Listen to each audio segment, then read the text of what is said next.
दायो social media आरो माखासे खौरां बिजोङाव मोनसे गोसारबाय थादों दि गभर्नमेन्ट मडेल कलेज बाक्सा दि बोरिमाखायाव थानाय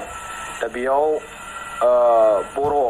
आयदा बेयाव गैया बेखौ ससियेल मिडियायाव गोबां बुंदों आरो बेखौ लानानैनो जोंनि गोबां मानसिफ्रा दुलाराय बर' फरायसा आफाद आरो बर' थुनलाइ आफादखौ बिनि सायाव जेबो खामानि मावाखै होननानै बिथांमोना बुंदों दा बेखायनो बेखौ जों दुलाराय बर' फरायसा आफादनिफ्राय क्लियारै जों बुंनो नागिरदों दि बे गंसेल' नङा आसामाव गंथाम बर' फरायसाफोर फरायनाय जायगा जेरै बालिपारायावबो बेबायदि मडेल कलेज गंसे दं आरो दुधनियाव थानाय मडेल कलेज बे गंथामाव बर' सिगां बेयाव गैयामोन आरो बेखौ लानानै जोङो थांनाय 29 आगष्ट 2023 मायथाइयावनो आसामनि chief minister doctor Himanta Biswa Sarma मान्देरा बिथांजों ब्रह्मपुत्र स्टाफ गेस्ट हाउस जिउ उजान बाजाराव थानाय गुवाहाटियाव बेयाव सावरायदोंमोन आरो बेयाव सावरायनानै बे माइनुट्सआवबो बेयो ओंखारदोंमोन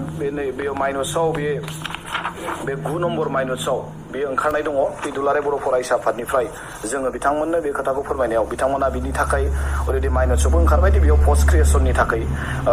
बे माइनुट्सआव बियो ओंखारदों आरो बेनि थाखाय खामानिखौबो मावबाय आरो जों बेखौ मुभ खालामदों बर' थुनलाइ आफाद आरो दुलाराय बर' फरायसा आफाद आरो मुभ खालामनानै दायो बियो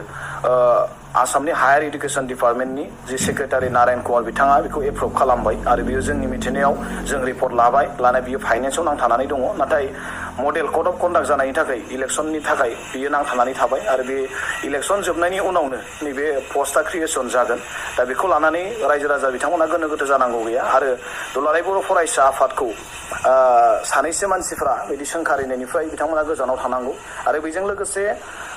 फरायसुलि बिथांमोनखौ जों खावलायगोन बेयाव बर' आयदा बेयाव होआखैब्लाबो बिथांमोना बेयाव मुं थिसननो हागोन आरो बर'खौ लानो हागोन दा बेयाव बेयाव गोनो गोथो साननांगौ गैया बर' लानानै बेयाव फरायनो हागोन आरो बेनि उनाव बिनि पस्टआ क्रिएसन जागोन बेखौ खुनु गोनो गोथो जानांगौ गैया दा बेखायनो जों खावलायगोन दि बे बर'नि बिदि माहारियारि आफादखौ सोंखारिनिफ्राय गोजानाव थानांगौ आरो बिदि मावाखै जोंखौ जेबो खामानि मावाखै होननाया बे गोरोन्थि जादों दा बिथांमोना जेबो मोनालासे बे दुलाराय बर' फरायसा आफादखौ बिदि जेबो मावाखै होनना बुंनाया जोंनि थाखाय जोबोद दुखुनांथाव आरो बिथांमोना जेबो इनफरमेसन गैया एबा मिथिया बिदि मोनसे सानजानाय बे लाजिनांथाव बिथांमोननि थाखाय दा बेखायनो बिथांमोना गभर्नमेन्टखौ मा बुङो बुंबाय थानो हागोन गभर्नमेन्टखौ बुंथों गभर्नमेन्टआ मा बुङो गभर्नमेन्टआ मावाखै बेखौ बुं नाथाय बेबायदि माहारि आरो आफादखौ बिदि बुंनायनिफ्राय गोजानाव थानांगौ जोङो दुलाराय बर' फरायसाफोरनि बेखौ जोङो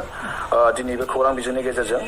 फोरमायदों गोजोन्थों बिथांनि बे गोरोन्थि एबा रं बिथाङा इनफरमेसन हयथ' लायाखै दा अमरस ब्रह्म बानगोनां बिथाङा दि नैबे माइनुट्सखौ सिगांनो ओंखारनाय दि 29 आगष्ट 2023 आवनो जों बे इनफरमेसनखौ मोननानै जोङो बेखौ गभर्नमेन्टजों रायलायनानै बेखौ मुभ खालामनाय आरो बिथाङाथ' गंसेल' कलेजनि खोथाखौ बुंबावदों माने बाक्सायाव थानायखौल' नाथाय जों बाक्सायावल' नङा बालिपारायाव आरो दुधनियाव थानाय कलेजनि खोथाखौबो जों रायखांबावना जों मावदों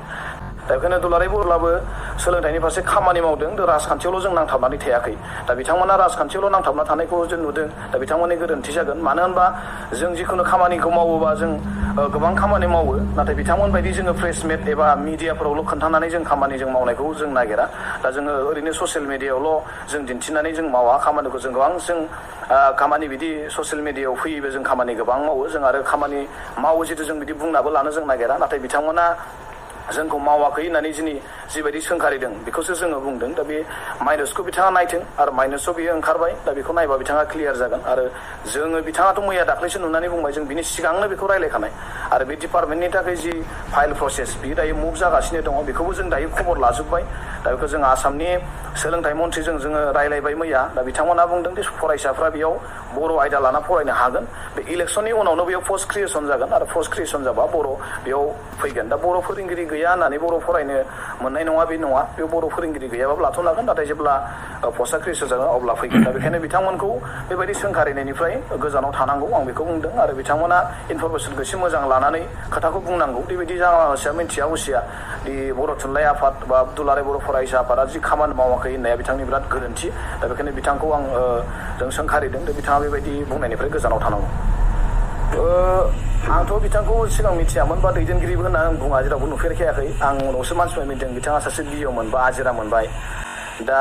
बिथाङा माने गावखौ जाथिनि खामानि मावग्रा गोबां बुंदों नाथाय जों बिदि हयथ' दैदेनगिरि जाफेरनायबो नुवाखै दा बिथाङा थोंजोङै बिथाङा राजनितिखौ नङाबाबो बिथाङा राजनितिनि माने मुलाम्फानि थाखाय बा राजनितिनि एजेन्ट बायदि बिथाङा गोबां खामानि मावदों दा बे मैयानि जोंनि जि फोसावनाय जि मोनसे